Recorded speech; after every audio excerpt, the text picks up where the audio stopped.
The morning subway train swayed gently to the heart of downtown Manhattan, carrying a sleepy mix of office workers, parents, and students wrapped in a haze of routine. Caroline Grace Mitchell stood near the center doors, gripping the loop of her tote bag with one hand and her resume folded with the other. Her heart raced, not just from the caffeine she downed before the train, but from the thought that today, after months of rejection and doubt, could finally be her break. She had worn her best blazer, borrowed from her roommate, and retouched her makeup in the station bathroom. The folder she clutched carried 10 freshly printed copies of her resume, each one hoping to tell a story stronger than her past. Her mother always told her that life can change in a moment, in the blink of an eye. And this morning, Caroline hoped that moment was waiting just past the subway's closing doors. As the train screeched into 42nd Street, a man with a stroller stepped on, balancing a coffee, a phone, and a restless toddler who was fiddling with a plush dinosaur toy. The stroller's wheels bumped over the edge, and the dinosaur slipped through the child's small fingers, rolling gently across the subway floor toward Caroline's boots. Without hesitation, she bent down and scooped it up, brushing off the bit of grime it had collected. "Here you go, little guy," she said softly, smiling at the wide-eyed boy. The man turned around, distracted from his call, and gave her a grateful nod. "Thank you. Seriously, thank you." "No problem at all," Caroline replied, stepping back and offering the toy. As the train pulled away again, she didn't think much of it. She'd done what any decent person would do. But what she didn't know, what she couldn't possibly have imagined, was that this small, effortless act of kindness had just rewritten the direction of her life. Later that day, Caroline arrived at the sleek glass building of Monarch Interactive, one of the hottest rising tech companies in New York. She had applied for a junior content strategist position, not expecting a response, let alone a callback. She waited nervously in the lobby, knees bouncing, stealing glances at the receptionist, who typed with the precision of a concert pianist. After 10 minutes that felt like an hour, a young HR associate named Trevor arrived to take her up for the interview. The hiring manager had to step out for a bit, Trevor said, leading her down a corridor of open-floor workspaces. But he said to go ahead with the panel, and he'd catch the end. Caroline smiled, concealing the storm inside her chest. She was led into a bright, glass-walled conference room where 3 team members waited, laptops open. The questions came quickly but fairly, about strategy, content pillars, engagement metrics. She stumbled once, recovered twice, and by the end, felt a little flicker of pride. She'd done her best.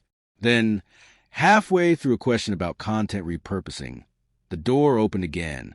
A tall man walked in, slightly out of breath, hair tousled, blazer slightly wrinkled, as if he had sprinted straight from another world.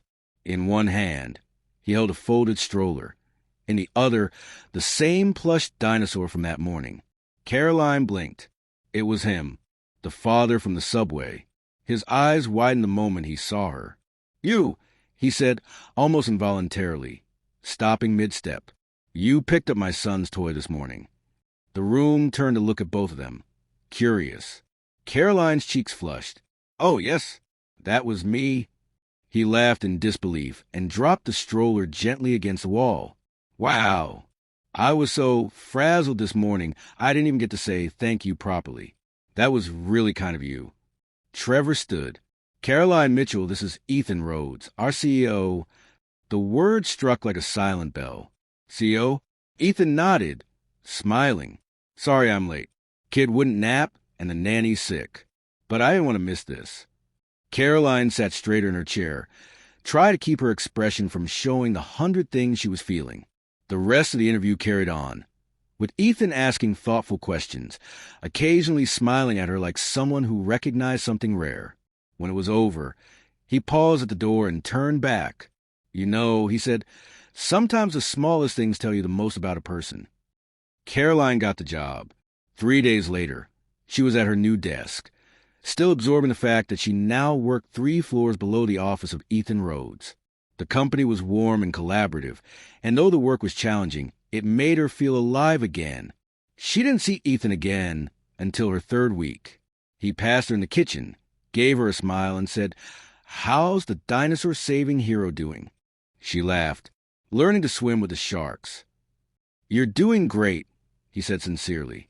"I've been reading your copy on the AI launch. It's strong, really strong." Caroline blinked. "You've read my work?" "I don't hire people I don't believe in," he replied. Then with a casual shrug, "Also, my kid still sleeps with that dinosaur." That moment stayed with her, not because of praise or recognition, but because it reminded her of how unexpected life can be. 6 months later, Monarch Interactive launched a bold new product. Caroline was part of the campaign team, working day and night, even missing Thanksgiving to stay in the office.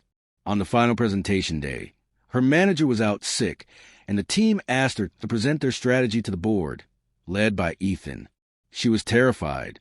She thought of calling out, but instead, she remembered her mother's words again. Life can change in a moment. So she stood before the boardroom, heart thudding, and delivered the pitch. Not perfectly, but with honesty, clarity, and undeniable effort. She infused it with the voice of a woman who had once picked up a dirty toy on a subway floor simply because it was the right thing to do. When she finished, there was silence, then a slow clap. It was Ethan. "Outstanding," he said. "Genuinely. You didn't just pitch a strategy, you told a story.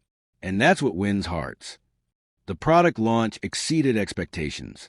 It drew record traffic and landed Monarch on the front page of Tech Weekly. The following week, Caroline was promoted. She got her own team. And a note. It was on her desk Monday morning, in Ethan's handwriting. "Caroline, you probably know this, but that morning on the subway, I was questioning everything. My company was bleeding money. My son wouldn't sleep, and I was convinced I was failing at both work and fatherhood. Then a stranger bent down, picked up a toy, smiled at my kid, and reminded me that the world still had kind people in it. You didn't just help him, you helped me. Never underestimate the power of small kindnesses."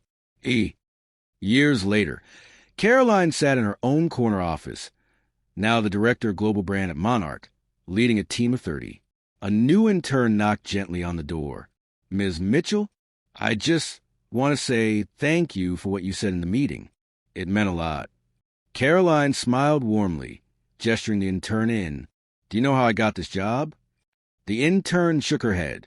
Caroline leaned forward. "I picked up a toy dinosaur off the floor of a subway car." The intern blinked, confused. Caroline chuckled. "And the man I gave it back to was the CO.